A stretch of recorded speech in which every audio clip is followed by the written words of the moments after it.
Class. इस video में हम बात करेंगे फंक्शंस और फंक्शंस में हमारा मेन फोकस होगा बेसिकली रेंज निकालने पे, क्योंकि अक्सर बच्चों को मसला होता है फंक्शन की रेंज ढूंढने में और कंपोजिट फंक्शन में ये एक अच्छा ट्रिकी क्वेश्चन बनकर आ सकता है।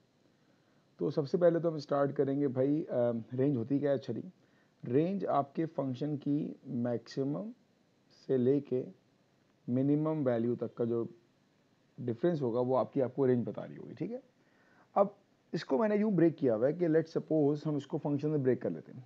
जैसे कि पहले मैं आपसे कहूँ कि हमारे पास लीनियर फंक्शन होंगे। अच्छा, लीनियर फंक्शन मतलब जैसे इक्वेशन ऑफ स्ट्रेट लाइन होती है। एग्जांपल, मैं आपसे कहूँ कि यार एक फंक्शन है f of x is equals to 3x plus 2। अगर इसकी डोमेन में लिख दूँ कि x इज़ ग्रेटर देन 2, तो बताएं भाई इसकी रेंज क्या होगी। ये बिल्कुल सिंपल सा फंक्शन है। अच्छा, पूरे इस चैप्टर फंक्शंस की रेंज में एक बड़ा स्ट्रांगली पॉइंट मैं रिकमेंड करूंगा, जब भी आपको रेंज निकालना हो ना, आप ज़रूर एक दफ़ा रफली स्केच करें। अब फंक्शंस के आपको बिहेवियर थोड़े बहुत पता होने चाहिए कि स्क्वायर ग्राफ कैसा बनता है, क्यूब कैसा बनता है, ये आपको पता होना चाहिए।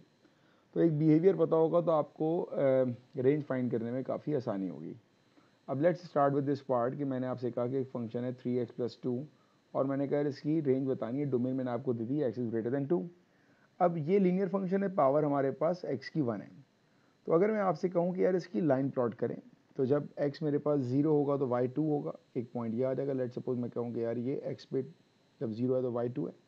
और अगर मैं यहाँ पर y को 0 पुट कर दूँ तो ये आएगा 0 is equals to 3x plus 2 और x का आंसर आ जाएगा मेरे पास -2/3। ये सिर्फ मैंने कोऑर्डिनेट्स निकाले ताकि मुझे आइडिया हो कि मेरा ग्राफ बन कैसा रहा है। ठीक है, तो मेरा ग्राफ ऐसा बन रहा है, ऐसी मेरे पास एक स्ट्रेट लाइन बन जाएगी। ये मैंने ग्राफ प्लॉट कर दिया 3x प्लस 2। अब मेरे पास डोमेन क्या है कि x should be greater than 2।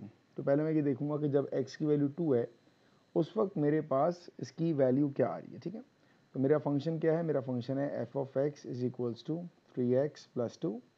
अब मैं x की जगह क्या प्लेस करने वाला हूँ, वो वैल्यू जो डोमेन में मुझे दी हुई है। तो ये आ जाएगा 3x की जगह 2 प्लस 2, 3 2 ज़ार 6, 6 प्लस 2 8। तो अब आप अपने ग्राफ में देखेंगे कि जहाँ पर आपके पास x की वैल्यू 2 है वहाँ पर y पर आंसर क्या आ रहा है, 8 आ रहा है, जो हमने अभी निकाला। ठीक है बेटा, अब आपको क्या कहा है, अब ज़रा समझने वाली बात है। आपको इसने कहा कि यार वो रेंज बताओ जहाँ पर x की वैल्यू ग्रेटर देन 2 होगी। तो जब ग्रेटर देन 2 होगी तो ये ग्राफ ऐसे कंटिन्यू होता रहेगा होता रहेगा होता रहेगा, क्योंकि x तो ग्रेटर देन 2 है, बढ़ता रहेगा ये। तो अब इस पॉइंट पर x की वैल्यू क्या थी मेरे पास, x की वैल्यू थी मेरे पास 8। तो मैं ये कहूँगा कि जो इसकी रेंज आएगी मेरे पास, जब डोमेन ग्रेटर देन 2 होगी तो जो रेंज होगी वो हमेशा ग्रेटर देन 8 होगी। क्यों भाई, क्योंकि देखिए इससे कम तो वैल्यू हो ही नहीं सकती। क्यों नहीं हो सकती, क्योंकि x हमेशा 2 से बड़ा होगा। किसने कहा 2 से बड़ा होगा, आपकी डोमेन ने बताया कि x आपके पास हमेशा 2 से बड़ा है। तो जब x 2 से बड़ा होता रहेगा उसकी रेंज हमेशा 8 से बड़ी होती रहेगी, बड़ी होती रहेगी। या यूँ कह दें कि भाई अगर x की वैल्यू 2 से ज़्यादा होगी तो डोमेन 8 से कम तो हो ही नहीं सकती, हमेशा 8 से ज़्यादा होगी। ये आपके पास फंक्शन की रेंज आ गई। तो अगर आपके पास रेसिप्रोकल कह रहा हूँ, अगर आपके पास लीनियर फंक्शन है, मतलब उसकी पावर आपके पास सिंपल 1 है, तो उसको प्लॉट करने का बड़ा आसान तरीका ये है कि आपने उसको स्केच किया, डोमेन की वैल्यू पर आपने आंसर निकाला, ग्राफ पे स्केच करके आपको आइडिया हो गया कि हमेशा इससे ज़्यादा वैल्यू होगी, इससे कम कभी वैल्यू नहीं होगी हमारे पास। ठीक है बेटा, तो ये तो था लीनियर फंक्शन, सिंपल सा। अब आते हैं हम सेकेंड, क्वाड्रेटिक फंक्शन। अब आपको इसके ग्राफ काफ़ी नज़र आएंगे, इसके क्वेश्चन जो होते हैं ना ये डोमेन रेंज वाले, आपको काफ़ी नज़र आएंगे। तो पहले तो बात, क्वाड्रेटिक फंक्शन क्या होंगे भाई, जहाँ पर आपके पास जो डिग्री होगी वो 2 होगी। और डिग्री मतलब क्या हुआ, हाईएस्ट पावर ऑफ एक्स कहते हैं इसको, ये 2 होना चाहिए। ठीक है, एग्जाम्पल मैं आपसे कहूँ भाई एक फंक्शन है f of x is equals to x plus 5 whole square plus 3। ये मान लीजिए एक फंक्शन है। ठीक है बेटा, x plus 5 whole square plus 3। अब मैंने आपसे कहा कि अगर x की वैल्यू ग्रेटर देन -5 है तो बताएं कि इसकी रेंज क्या होगी। ये आपका क्वेश्चन है, what is the range if the domain is x is greater than -5। ठीक है बेटा, तो आपने क्या करना है, सबसे पहला काम आपने क्या करना है, आपने इसको स्केच करना है। ठीक है, अब स्केचिंग के लिए जो मैंने आपसे कहा था ना, फंक्शन का आइडिया होना चाहिए। देखिए यहाँ पर आ रही है पावर 2। अब आपको ये पता हो कि अगर आपके पास स्क्वायरिंग कर्व है, अगर आपके पास स्क्वायर का कर्व है तो उस कर्व का बिहेवियर कैसा आना चाहिए, उस कर्व का बिहेवियर कुछ ऐसा, या तो ऐसा होगा या फिर हमारे पास ऐसा होगा, डिपेंड करता है कि हमारे पास ए की वैल्यू क्या है। यहाँ पर चूंकि साइन हमारा पॉजिटिव है तो हमारे पास बनेगा एक ऐसा हैप्पी फेस, ठीक है, ऐसा बनेगा। अब जो पार्ट है ना वो बड़ा इंपॉर्टेंट है। बेटा ये मुझे बताएं कि इसका टर्निंग पॉइंट क्या होगा। अच्छा, अगर आप टर्निंग पॉइंट के वर्ड से काफ़ी घबरा गए तो बिल्कुल ना घबराएं। टर्निंग पॉइंट का बस ये मतलब होता है कि यार मैं x की जगह क्या वैल्यू प्लेस करूं कि ये मेरा 0 हो जाए। सही है ना। अभी लिखा हुआ है x+5, बड़े काम की बात बता रहा हूँ, गौर से सुनिएगा। x+5 लिखा है, मैंने आपसे कहा कि यार मैं x की जगह ऐसी क्या वैल्यू प्लेस करूं कि ये पूरा ब्रैकेट 0 हो जाए। तो आपको फ़ौरन क्लिक कर जाएगा कि अगर मैं x की जगह -5 प्लेस कर दूंगा तो ये ब्रैकेट 0 हो जाएगा। प्लेस करके देख लें आप, x की जगह -5 आया, +5 होल स्क्वायर +3, तो ये देखें कि तो 0 हो गया। तो बचा क्या, 0 + 3 दैट इज इक्वल्स टू 3। ये जो पॉइंट हम निकालते हैं, ये जो स्ट्रेटेजी से हम पॉइंट निकालते हैं, इस पॉइंट का एक नाम होता है और इस पॉइंट को हम क्या कहते हैं, ये पॉइंट हमारे पास होता है टर्निंग पॉइंट। इसको हम कहते हैं टर्निंग पॉइंट, ठीक है बेटा। अब अगर मैं इसका कर्व स्केच करूं तो इसका कर्व कैसा बनेगा देखते हैं। अभी जब x मेरे पास -5 होगा तो y3 होगा, तो मैंने कहा x -5 है y3, ऐसा एक पॉइंट आ जाएगा, ठीक है। ये पॉइंट आ गया टर्निंग पॉइंट और मेरा कर्व एक हैप्पी फेस बन जाएगा, तो मैंने इसको ऐसा हैप्पी फेस बना दिया, ठीक है बेटा। और ये y पे इंटरसेक्ट भी करेगा, किस पॉइंट पे करेगा आपको पता लग जाएगा जब आप x को 0 प्लेस करेंगे, ठीक है जी। अच्छा, y से इंटरसेक्ट करना अभी हमारे लिए कोई ऐसा खास ज़रूरी बात नहीं है, क्योंकि हम जो फोकस कर रहे हैं वो है इसकी रेंज।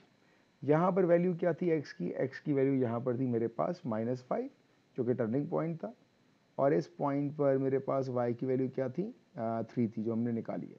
अब आप ज़रा मुझे सोच के बताएं, सिर्फ ये सोचें, अपने आप से पूछें, क्या मेरा ग्राफ कभी इस पॉइंट से नीचे जाएगा, कभी भी जाएगा। x की वैल्यू मैं कुछ भी कर लूँ, बढ़ा लूँ, कम कर लूँ, कुछ भी कर लूँ। मतलब अगर मैं x कहूँ -6 है तो मेरी वैल्यू कहाँ आ रही है, जहाँ आ रही है। अगर मैं कहूँ कि x -7 है तो वैल्यू यहाँ आ रही है। अगर मैं कहूँ कि x मेरे पास 2 है तो -2 है तो वैल्यू यहाँ आ रही है। तो देखें कभी भी, क्या एक कभी भी ये ग्राफ इस पॉइंट से नीचे जाएगा, तो इसका आंसर है कभी नहीं जाएगा। आपको डोमेन क्या दी है, अब आते हैं डोमेन वाले पार्ट पर। आपको बोला है x इज ग्रेटर देन -5, तो -5 से बड़ी वैल्यूज़ को अगर मैं टारगेट करूँ, ये सारी वैल्यू होंगी -5 से बड़ी वैल्यू। तो इसका मतलब ये हुआ बेटा, इसका सिंपल सा मतलब ये हुआ कि जो इस फंक्शन की आपकी रेंज आ रही होगी, it is always greater than to 3, क्योंकि यहाँ पर वैल्यू 3 है और आपका ग्राफ तो कभी 3 से नीचे आ ही नहीं रहा, हमेशा 3 से ऊपर रहेगा, तो आपकी रेंज आ जाएगी x range is greater than 3, ये आपका आंसर आ जाएगा। सही है। तो हमेशा याद कर रखना है कि जब आपके पास सवाल आएगा रेंज फाइंड करने का, उस वक्त आपने हमेशा उस पर स्केचिंग करनी है। चलें इसकी एक और एग्जांपल ले लेते हैं। लेट सपोज मैं आपसे कहूँ कि f ऑफ x बराबर है x² + 6x - 3, इसके बराबर है। आपको कभी भी रेंज फाइंड करनी हो ना बेटा, कभी भी रेंज का सवाल आ जाए आपके पास, तो सबसे पहला काम ये होगा कि आप अपनी इस क्वाड्रेटिक इक्वेशन को कन्वर्ट करोगे ax - h whole square plus k. अगर आपको ये नहीं आता तो ये आना बहुत ज़रूरी है, क्योंकि हम इस इक्वेशन पे हम ज़्यादा काम नहीं कर सकते as compare to this one. इस पे हम बहुत इजीली काम कर सकते हैं। तो इसको कंपेयर कैसे करेंगे बेटा, हम लोग कैसे कन्वर्ट करेंगे, x² + 6x और -3 तो अपनी जगह आ गया, मैं ऐड अप कर दूंगा इसमें +9 और -9। अब क्यों ऐड करते हैं, तो इसका पूरा स्टेप होता है, जिसको हम कहते हैं कंप्लीटिंग स्क्वायर। कंप्लीटिंग स्क्वायर आपको बहुत अच्छी तरह आना चाहिए, क्वाड्रेटिक में भी बहुत काम आती है, ठीक है। तो आपने इसको ऐड किया, अब आपके पास ये तीन जो है आइडेंटिटी बन जाएंगे, it will be x + 3 whole square, और इनको आपने सिंप्लीफाई किया तो ये आ गया -12। अब देखें आपका सवाल उसी पैटर्न पे आ गया जिस पैटर्न पे हम अभी ऊपर सवाल सॉल्व कर रहे थे, ठीक है। ये मेरा f ऑफ x है। अब कोई आपसे पूछे कि बेटा ये बता दें कि आपके पास ये जो ब्रैकेट हमारा आता है, ये ब्रैकेट x की ऐसी कौन सी मैं मैजिकल वैल्यू डालूं कि ये 0 हो जाए। तो आपको नज़र आएगा कि अगर हम यहाँ पर x की जगह -3 डाल देंगे तो ये 0 हो जाएगा। चलें जी, अगर आपने -3 डाल दी और ये 0 हो भी गया तो आपके पास बचेगा क्या? तो ये तो 0 हो जाएगा, 0 माइनस 12 इट्स -12, तो मेरे पास बचेगा -12। जब ये वैल्यू हम निकालते हैं उसके बाद हम क्या करते हैं, उसके बाद हम करेंगे एक रफली स्केच। ऑलराइट, ये हमने रफली स्केच करना स्टार्ट किया। टर्निंग पॉइंट क्या है कि जब x -3 होगा तो y -12, तो हम कहते हैं 1 2 3, ये -3 आ गया, और y इक्वल टू 12 हम कहते हैं यार यहाँ की वैल्यू आ रही है, ये है मेरे पास -12। अब मुझे पता है कि मेरे पास जो शेप आएगा वो हैप्पी फेस आएगा। आपको और मुझे कैसे पता? यहाँ पर a की वैल्यू पॉजिटिव है, ऐसे पता चला, ठीक है। तो जो मेरा कर्व होगा वो कुछ ऐसा बन रहा होगा, हैप्पी फेस बन रहा होगा, रफली बना रहा हूँ मैं, ठीक है, ऐसा बन रहा होगा। अब आप सोचें, अपने आप से पूछें, क्या कभी आपका कर्व इस वैल्यू से नीचे आएगा? कभी आएगा? कभी भी नहीं आएगा। इसका मतलब ये हुआ जो मेरी रेंज होगी वो हमेशा इससे ज़्यादा की तरफ होगी। होगी नहीं होगी? तो मैं कहूँगा कि इस क्वेश्चन में जो मेरी रेंज है, रेंज वो क्या आ जाएगी मेरे पास, f of x is greater than -12। ये मेरा आंसर हो जाएगा। ऑलराइट, तो आप इस तरह का कोई भी क्वाड्रेटिक फंक्शन होगा उसकी आप इजीली रेंज निकाल सकते हैं, इजीली रेंज निकाल सकते हैं, ठीक है बेटा। अच्छा जी, आगे। अच्छा, इसके आगे वाला पार्ट मैं और वीडियो पे बनाऊंगा डिफरेंट सेगमेंट्स में, वरना ये वीडियो काफ़ी लेंदी हो जाएगी, ये ना हो कि फिर आप इसके बोर होना शुरू हो जाएं, ठीक है। तो इसके बाद हमारे पास और फंक्शंस हैं, उसको मैं नेक्स्ट वीडियो में कंटिन्यू करता हूँ।